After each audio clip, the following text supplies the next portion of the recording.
pessoal, tudo bem? Então vamos lá. Hoje, segunda-feira, nós temos aula de português e ciências, tá? Então vamos lá. Hoje, em português, nós vamos falar de acento agudo e acento circunflexo, tá certo? A gente vai estudar das páginas 71 até a página 75 em português, tá bom? Então vamos lá. Aqui ele apresenta pra gente um texto, tá bom? E nesse texto vai aparecer algumas palavras com acento agudo e acento circunflexo, tá certo? Então vamos lá. Diz assim: a casa dos pequenos cientistas. Um grupo de pequenos cientistas mora numa casa que se desloca pelo mundo e estaciona onde lhe dá na telha. Dá na telha quer dizer onde quiser, né, gente? Ora ela para à beira do lago, ora à beira do mar, ora no alto da montanha. Em cada lugar, as crianças desembarcam e acabam se vendo diante de algum fato intrigante. Um elefante com dor de dente, uma baleia encalhada, o sumiço de um documento, o aparecimento de desenhos numa caverna desabitada. Obrigados a resolver essas situações e mistérios, os pequenos cientistas acabam dando ensejo a experiências simples e interessantes que os leitores podem reproduzir em casa ou na escola. No final, sempre vem a explicação científica do fenômeno com informações adicionais para os mais curiosos. Olha só, aqui apareceram algumas palavras que talvez a gente não tenha o costume de estar utilizando. Por exemplo, ensejo. O que quer dizer ensejo? Quer dizer oportunidade, né? Quer dizer, se a gente trocar a palavra ensejo pela oportunidade, não vai mudar o sentido da frase, né? E intrigante, curioso, interessante, né? Isso que quer dizer intrigante. Então, aqui embaixo, ele tem umas perguntinhas que você vai responder. Pergunta assim, ó: com qual fato intrigante citado na sinopse você gostaria de se deparar? Por quê? Ele mostrou aqui que ele diz que eles viajando, eles se deparam com alguns fatos intrigantes, que é o quê? O elefante com dor de dente, uma baleia encalhada, o sumiço de um documento, o aparecimento de desenhos numa caverna desabitada. Então aparecem esses fatos. E ele está perguntando com qual desses fatos aqui em cima você gostaria de se deparar, se fosse você aí viajando aí por essa casa aí de cientista. A letra B, ele está perguntando, leia alguma das palavras retiradas no texto: mistério, experiência, científica e fenômeno. Você vai pintar de amarelo as palavras que possuem acento agudo. Acento agudo é aquele que é o palitinho espetado, né? Vamos assim dizer, né? Que é só aquele tracinho. E você vai pintar de azul o acento circunflexo. É aquele que a gente denomina, né? Que a gente sempre lembra dele quando a gente fala do chapeuzinho, né? Assim. Então você vai pintar de amarelo o acento agudo e azul o acento circunflexo, tá certo? Vamos para a próxima página. Aqui a gente vai acentuar corretamente as palavras a seguir. Aqui tem palavras com acento agudo e acento circunflexo. Você vai descobrir. Aí tem fácil, fôlego, boné, cômodo, ciência, abóbora, âncora, baú, rápido, pêndulo, difícil, café, pântano, cipó, karatê, né? Karatê não é karatê e bônus. Gente, lembrando que o acento agudo, ele tem um som mais aberto, enquanto o acento circunflexo, ele tem um som mais fechado, né? Por exemplo, fácil é um acento agudo, porque é uma palavra mais aberta. Ciência, o né, tá meio fechado. Ciência, se não era ciência, né? Então, o fácil é um acento agudo e ciência é um acento circunflexo. A próxima ele diz assim: agora complete o quadro abaixo de acordo com as palavras, de acordo com as vogais que foram acentuadas. Aí você vai ver aí, ó, vogais escritas com acento circunflexo. Aí, tem acento circunflexo na vogal A aqui nessas palavras? Se você tem alguma palavra com acento circunflexo na vogal A, você marca um X na vogal A.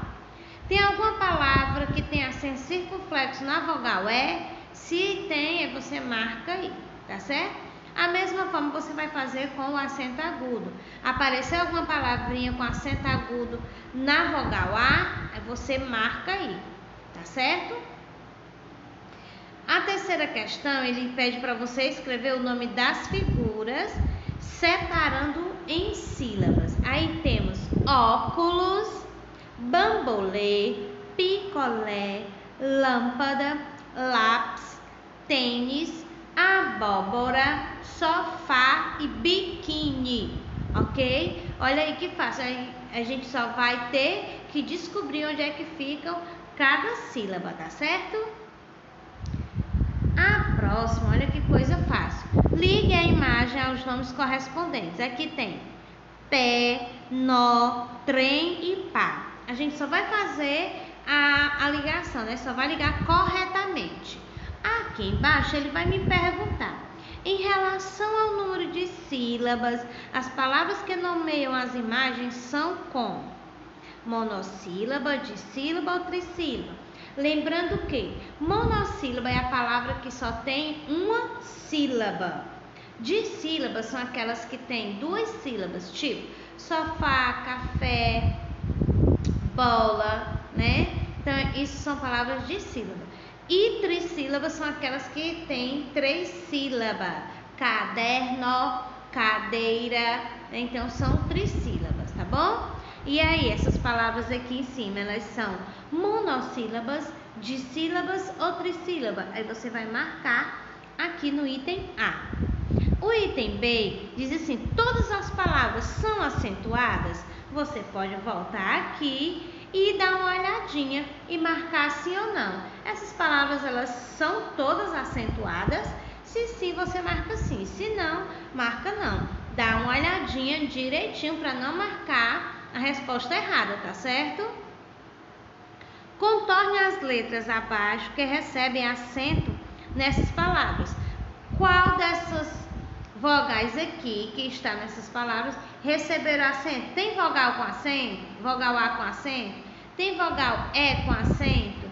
Então você vai contornar, ou seja, circular as vogais, eita, enganchou, as vogais que tem acento nessas palavras aqui em cima, tá certo? Passamos para a página 74. Pronto, olha só. Ele diz assim: o acento agudo indica som. Aí você vai dizer que é um som aberto ou fechado. A tia acabou de falar, tá certo?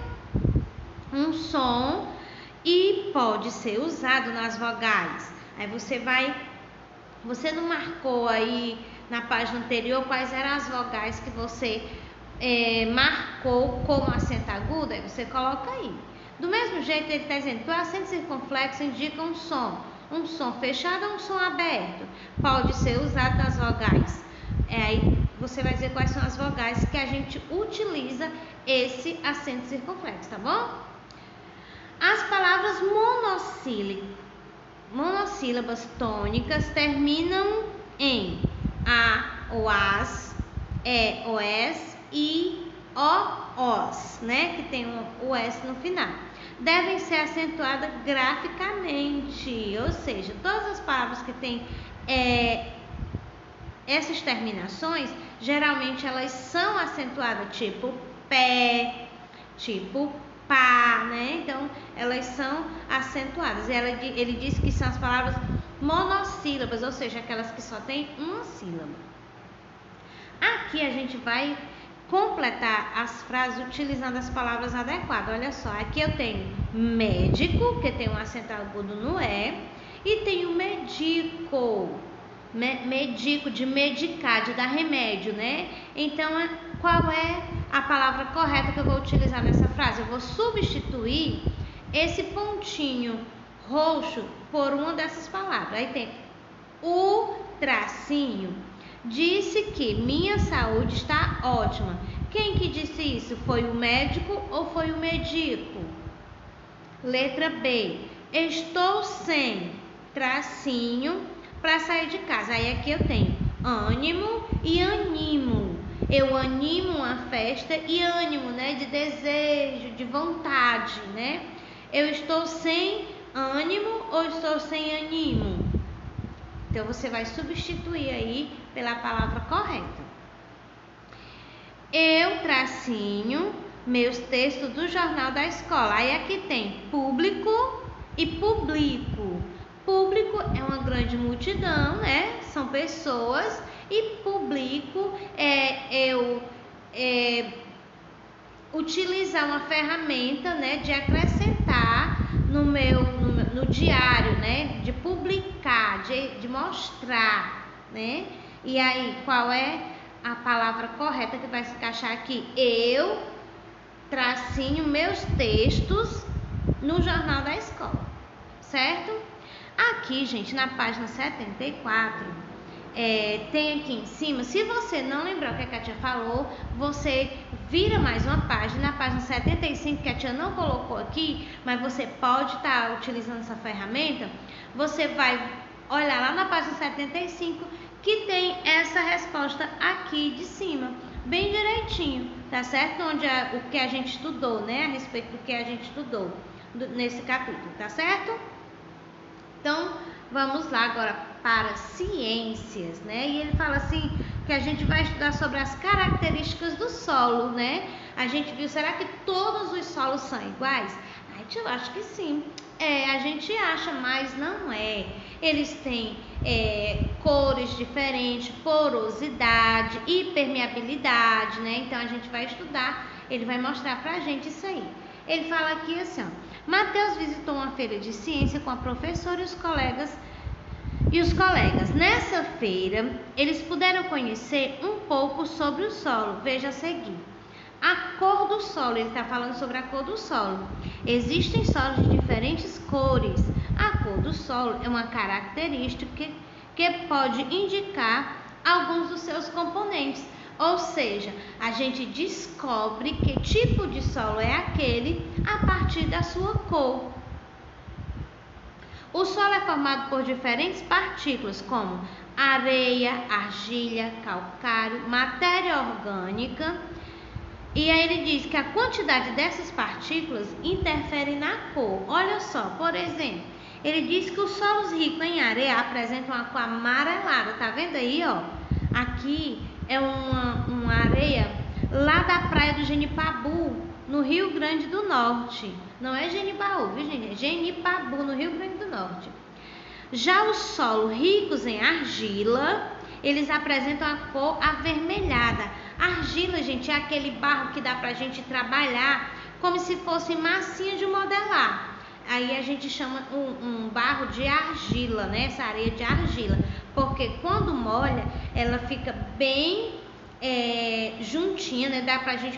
A gente consegue juntar ela. Diferente da areia da praia, que quanto mais a gente molha, mais ela some da mão da gente, né? Mais ela foge. Esse solo aqui é em Paulínia, São Paulo, né? Ele mostra também aqui que o solo rico em calcário, eles são esbranquiçados. Em calcário, né, eles são mais branquinhos. A terra é mais branquinha. Vocês já viram uma terrinha dessa cor? Um solo dessa cor?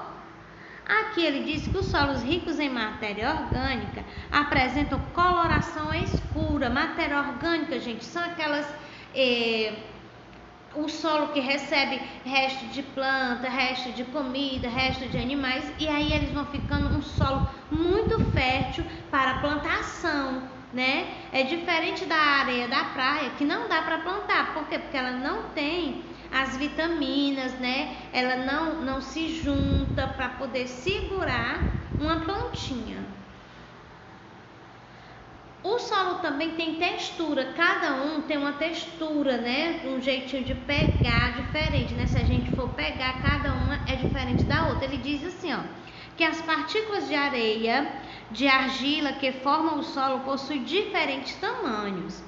Assim, dependendo da quantidade dessas partículas, o solo apresenta texturas diferentes. Pronto, partículas são os pontinhos, cada pontinho da areia. Olha só, ele diz que as partículas de areia, de argila, são menores do que as partículas de areia. Olha só, aqui ele está mostrando pra gente a argila, né? Ele está mostrando aí como é que elas são, né? A próxima, ele está mostrando a areia, ó. As partículas de areia são maiores do que as partículas de argila. Elas são parecidas, mas elas são diferentes. A gente vê aqui que na argila, ela parece ser mais úmida, né? A areia parece ser uma farinha, né? Porosidade. Lembra o que é porosidade? Vamos ver como é que ela vai explicar. As partículas do solo apresentam espaços entre si, chamados poros, que são preenchidos por ar e por água. Quanto maior o tamanho desses poros, maior a porosidade, mais poroso é o solo. Ou seja, quanto maior o número de buraquinhos que podem passar a água, a gente chama de solo poroso, né? Então, os solos ricos em argila apresentam menor porosidade do que os solos ricos em areia. Exatamente o que a tia falou a respeito da areia da praia. Quando a gente pega uma mão cheia de areia da praia, se você molhar e não segurar com muita força, né? Então, quando você vai molhar essa areia na sua mão, ela acaba sumindo, né? Por quê? Porque ela tem muitos poros. Já a argila, aquela areia que a gente trabalha, que dá para fazer alguns objetos que a gente brinca de massinha de modelar, como se fosse, ela já tem menos porosidade, ou seja, já dá para a gente molhar e fechar ela na mão e trabalhar com ela. Aí ele diz que quanto menor o tamanho das partículas que compõem o solo, menores os espaços poros entre si. Assim, menor será a porosidade do solo. E ele vai falar também de permeabilidade do solo, aquele solo que deixa a água penetrar, passar de si, e aquele solo que retém a água, né, que segura mais a água. Vocês já deram para entender, né, que a tia está explicando aqui que a areia da praia, ela tem mais porosidade, então certamente ela vai ter também mais permeabilidade. Olha só. Reparem como a água passa facilmente pela areia. Isso ocorre porque o solo rico em areia, os poros são maiores e mais numerosos. Olha só, então, se os poros são maiores, né, os grãozinhos são maiores, então a água vai passar com mais facilidade. A capacidade do solo de deixar passar a água é chamada de permeabilidade, né? Que é justamente a capacidade, como ele está falando aqui, a capacidade do solo deixar a água penetrar, passar por ele, né? O tamanho e a quantidade de polos do solo interfere na passagem da água por ele assim. Podemos dizer que a permeabilidade tem relação com a porosidade, com certeza. Aqui ele tem uma ciência em prática, né? Que ele está falando das características do solo, e aí ele vai te dar uma oportunidade para você fazer essa experiência, tá certo? Se você quiser fazer, aqui tem um passo a passo, a tia não vai ler para não se estender, tá certo? Mas você pode estar lendo aí no seu livro, tá bom? Das páginas 218 e 219. Se você quiser aproveitar e fazer, é bem interessante, tá certo? Aí você vê a porosidade, a permeabilidade, né? E também a textura, dá para você ver várias características do solo, né? E aqui nessa parte ele fala assim, ó, vamos para a parte da atividade, né? O siri é um animal que constrói sua morada na areia. Ajude o siri a chegar à sua toca, pintando o caminho que passa apenas pelas características de solo ricos em areia. Aí você vai lendo, ó. Aí tem cor geralmente amarelada. Isso aí é característica da areia. Então, se for, você pinta. Aí aqui tem polos grandes e numerosos, cor geralmente amarelada, poros pequenos, aí mais embaixo cor escura, poros grandes e numerosos. Mais do outro lado, pouco impermeável à água, muito impermeável à água e muito impermeável à água. Ou seja, aqui ele tem 3 tipos de solo, né? 2 bem parecidos, mas aí com as características você vai descobrir qual é o solo que vai facilitar para o siri chegar até a toca dele, né? A segunda questão diz assim: leia as dicas abaixo e ajude Camila a identificar corretamente os solos A, B e C. Aí ele fala assim, ó, o solo A é composto por partículas menores do que o solo B e C. Ainda não me ajudou, então vamos lá para a próxima. O solo B apresenta coloração escura. Então já facilitou, porque aqui já dá para mim ver qual é o solo com a coloração escura e eu já coloco a letra B. O solo A retém mais água do que o solo B e C. Qual desses solos aqui retém mais água, né? Ele segura mais a água. Qual é? É esse solo rico em areia ou solo rico em argila? A gente falou disso nesse instante. Pronto, aqui ele vai apresentar pra gente o solo e a agricultura. O que é que essa pessoa aqui, ele tá logo perguntando assim, o que é que essa pessoa está fazendo com o solo? Ela está trabalhando na terra, gente, ela está soltando a terra, provavelmente são agricultores, né? E eles fazem esse tipo de atividades, né? Eles começam a trabalhar a terra, cavam a terra, né? Eles vão soltando para a terra poder ficar mais fofa e eles conseguirem trabalhar com o plantio, tá certo? Qual a importância para as plantas da atividade que essa pessoa está realizando? É importante? É muito importante, porque deixa a terra soltinha, fofinha, já pronta para receber as plantinhas. Qual é a relação entre o solo, as plantas e os animais, como o ser humano apresentada na imagem?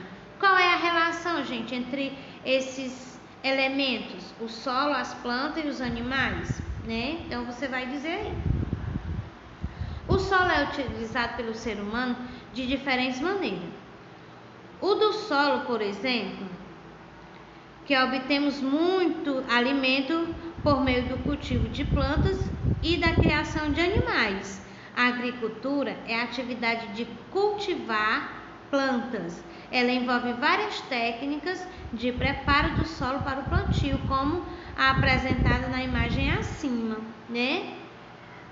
Aqui do lado ele diz que o cultivo de plantas é uma das principais atividades econômicas do Brasil e é praticada pelo ser humano há milhares de anos. Olha só, então essa história aí de cultivar planta, de arenar a terra, né, de cuidar da terra, isso não é uma atividade recente, né? Ele diz que já vem de milhares de anos atrás. E aqui do lado ele mostra uma imagem de egípcios preparando o solo para o plantio. Aí ele diz que no Egito antigo, os egípcios utilizavam diferentes ferramentas e técnicas para cultivar plantas e solo. Olha só, gente. Aqui a gente está vendo os egípcios, né, um casal, né, preparando a terra com boi, né, A gente não sabe como era que ele fazia, né, mas era o que ele tinha, ele utilizava o boi. Aqui eles já estão utilizando máquinas, né, mais fácil, né, ele vai só conduzindo a máquina, dirigindo, né. Aqui não, já era mais manual, mas também era quanto tempo atrás? Milhares de anos atrás. Então as coisas eram mais eram diferentes, não tinha tanta tecnologia. Aliás, eu acho que nem existia tecnologia, na verdade, né? Então era tudo mais diferente. Tá certo, meus amores? Deu para ficar entendido bem direitinho? Então, meus amores, por hoje é só. Fiquem com Deus e até amanhã.